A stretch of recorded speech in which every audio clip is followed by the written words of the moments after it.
नमस्कार, हिंदी प्रतियोगिता के यूट्यूब चैनल में आपका स्वागत है। आज हम आपके लिए हिंदी साहित्य के टॉप 40 मोस्ट इम्पोर्टेंट क्वेश्चन लेकर आए हैं, जो आपके सभी एग्जाम्स के लिए बहुत इंपॉर्टेंट है। तो वीडियो को ध्यान से देखें और एंड तक बने रहें। तो शुरू करते हैं। पहला प्रश्न है, निज भाषा उन्नति अहेम सब उन्नति को मूल, विन निज भाषा ज्ञान के मिटे नहीं कौ शूल। प्रस्तुत पंक्तियों में कौन सा छंद है? तो इन पंक्तियों में दोहा छंद है। ऑप्शन नंबर 20 का सही आंसर है। अगला प्रश्न है, सिद्धांत पंचमात्रा के रचनाकार कौन थे? तो सिद्धांत पंचमात्रा के रचनाकार थे राघवानंद। ऑप्शन नंबर सी इसका सही आंसर है। अगला प्रश्न है, अब अली रही गुलाब में अपत कटीली डार में कौन सा अलंकार है? तो इसमें जो अलंकार दिया गया है वो है अनियुक्ति अलंकार। ऑप्शन नंबर सी इसका सही आंसर है। अगला प्रश्न है, निम्नलिखित में से कौन सा देश विभाजन को लेकर लिखा गया उपन्यास है? तो इनमें से जो देश विभाजन को लिखा गया उपन्यास है वो है झूठा सच। ऑप्शन नंबर 20 का सही आंसर है। अगला प्रश्न है, सियाराम शरण गुप्त का प्रथम काव्य है। तो सियाराम शरण का जो प्रथम काव्य है वो है मौर्य विजय। ऑप्शन नंबर ए इसका सही आंसर है। अगला प्रश्न है, मैं तो सरल भाषा के लेखक को सबसे बड़ा लेखक मानता हूँ, कथन किसका है? तो ये कथन MP द्विवेदी जी का दिया गया है। ऑप्शन नंबर 20 का सही आंसर है। अगला प्रश्न है, उपन्यास को संसारी वार्ता किसने कहा है? तो उपन्यास को संसारी वार्ता कहा है श्रीनिवास दास ने। ऑप्शन नंबर सी इसका सही आंसर है। अगला प्रश्न है, संस्कृत वृत्तों या छंदों में लिखा गया काव्य संग्रह है। तो संस्कृत वृत्तों और छंदों में जो संग्रह लिखा गया है वो है ऑप्शन नंबर ए प्रिय प्रवास। अगला प्रश्न है, सरस्वती पत्रिका के लिए सभा द्वारा गठित संपादक मंडल में कौन नहीं था? तो सरस्वती पत्रिका के लिए सभा द्वारा गठित संपादक मंडल में जो नहीं थे वो है श्रीनिवास दास। ऑप्शन नंबर डी इसका सही आंसर है। अगला प्रश्न है, इतिहास दोबारा लिखो गीति काव्य किसका है? तो इतिहास दोबारा लिखो गीति काव्य जो है वो है रमेश रंजक का। ऑप्शन नंबर डी इसका सही आंसर है।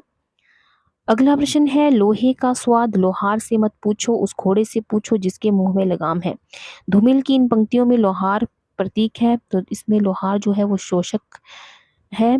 तो ऑप्शन नंबर ए इसका सही आंसर है। अगला प्रश्न है, बंदर सभा किस शैली में लिखा काव्य है?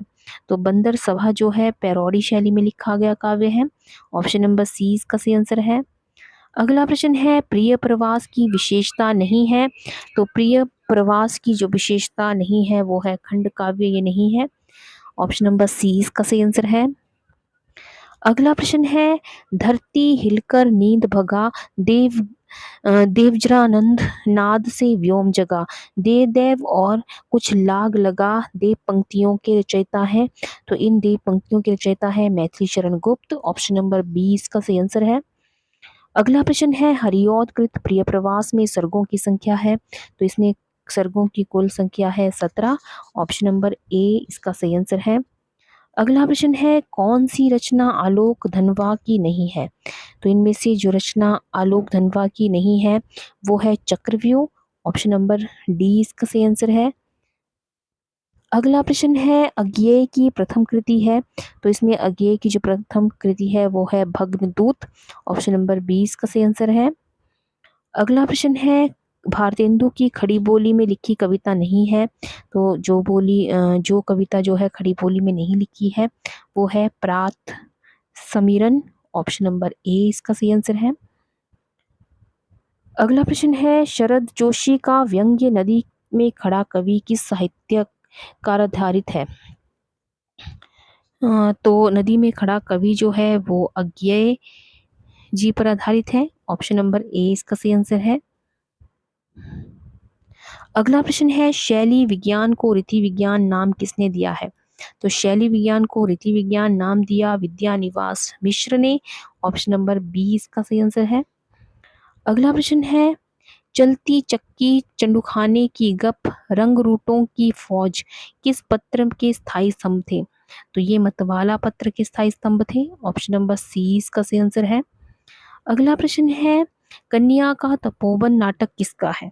तो कन्या का तपोवन नाटक जो है वो राम नरेश त्रिपाठी जी का लिखा है। ऑप्शन नंबर बी ए इसका सही आंसर है। अगला प्रश्न है, नई कविता का आत्म संघर्ष कृति किसकी है? तो नई कविता का आत्म संघर्ष कृति है मुक्तिबोध जी की। ऑप्शन नंबर बी इसका सही आंसर है, मुक्तिबोध। अगला प्रश्न है, विपात्र किस विधा की कृति है? तो विपात्र जो है एक उपन्यास है। ऑप्शन नंबर ए इसका सही आंसर है, उपन्यास। अगला प्रश्न है, वत्सल निधि संस्था के संस्थापक कौन थे? तो वत्सल निधि संस्था के संस्थापक थे ऑप्शन नंबर बी अज्ञेय जी। अगला प्रश्न है, भारतेंदु द्वारा स्थिर किए गए खड़ी बोली गद्य के स्वरूप निर्माण के निम्नांकित आधारों में असत्य है। तो इसमें असत्य कथन है शब्दों को तोड़ मरोड़ कर निर्मित करना। ऑप्शन नंबर बी इसका सही आंसर है। अगला प्रश्न है, 19वीं सदी के आरंभ में 4 ऐसे लेखक आविर्भूत हुए जिन्होंने हिंदी गद्य की आधारशिला रखी।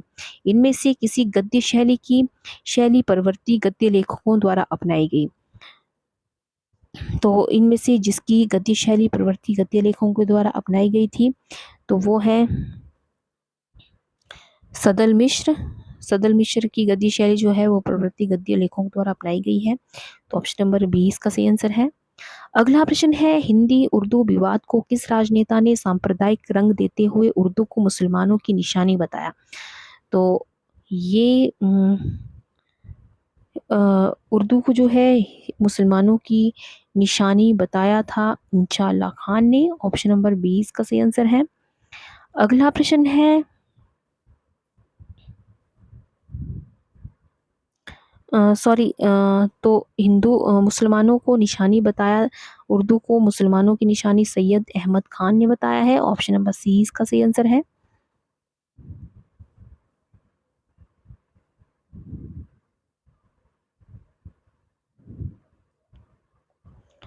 अगला प्रश्न है, द्विवेदी युग में भारतेंदु प्रज्ञेंदु की उपाधि किस कवि को मिली? तो द्विवेदी युग में भारतेंदु प्रज्ञेंदु की उपाधि जो है वो मिली है नाथूराम शर्मा शंकर को। ऑप्शन नंबर ए इसका सही आंसर है।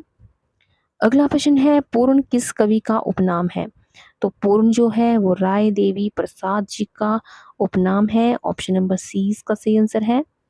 अगला प्रश्न है, प्रिय प्रवास की विशेषता नहीं है। तो प्रिय प्रवास की विशेषता जो है एक खंड काव्य नहीं है। ऑप्शन नंबर ए इसका सही आंसर है। नागरी तेरी यह दशा के रचनाकार हैं। तो नागरी तेरी यह दशा के रचनाकार हैं Mahavir Prasad Dwivedi ji. Option number C इसका सही आंसर है। अगला प्रश्न है, नकुल महाकाव्य के रचनाकार कौन है? तो नकुल महाकाव्य के रचनाकार है Siyaram Sharan Gupt. Option number B इसका सही आंसर है, सियाराम शरण गुप्त। अगला प्रश्न है, अधिकार खोकर बैठ रहना यह महादुष्कर्म है पंक्ति किस रचना से है? तो ये पंक्तियां जो है भारत भारती से ली गई हैं। ऑप्शन नंबर ए इसका सही आंसर है। अगला प्रश्न है, मैथिली शरण गुप्त के रहस्यवादी गीतों का संयोजन किस कृति में किया गया है? तो मैथिली शरण गुप्त के रहस्यवादी गीतों का संयोजन जो है वो झंकार में किया गया है। ऑप्शन नंबर ए इसका सही आंसर है, झंकार। अगला प्रश्न है, चातक खड़ा चोंच खोले है संपुट खोले सीप खड़ी पंक्ति के रचयिता हैं। तो इस पंक्ति के रचयिता हैं Maithili Sharan Gupt. Option number C इसका सही आंसर है।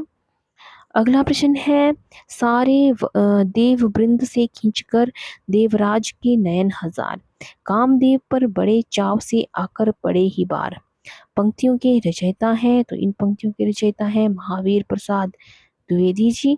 ऑप्शन नंबर ए इसका सही आंसर है। अगला प्रश्न है, जगत है सच्चा तनिक न कच्चा समझो बच्चा इसका भेद पंक्ति किसकी है? तो ये पंक्ति है श्रीधर पाठक की। ऑप्शन नंबर ए इसका सही आंसर है। अगला प्रश्न है, माइकल मधुसूदन दत्त की कृतियों का अनुवाद मधुप उपनाम से किस कवि ने किया? तो ये इसका जो अनुवाद मधुप उपनाम से किया है तो किया है मैथिली शरण गुप्त ने। ऑप्शन नंबर ए इसका सही आंसर है। अगला प्रश्न है निम्न में से असंगत है, तो इनमें जो असंगत है वो है ऑप्शन नंबर डी, राष्ट्रीय वीणा राय देवी प्रसाद द्वारा नहीं लिखा गया है, तो ये ऑप्शन नंबर डी जो है वो असंगत है। तो ये थे आज के हिंदी साहित्य से related top 40 most important questions. तो आई होप आपको ये वीडियो पसंद आया हो, तो वीडियो को लाइक करें और ज़्यादा से ज़्यादा शेयर करें। तो आज की वीडियो में बस इतना ही, मिलते हैं एक नई वीडियो में कुछ नए प्रश्नों के साथ। तब तक के लिए जय हिंद, जय भारत।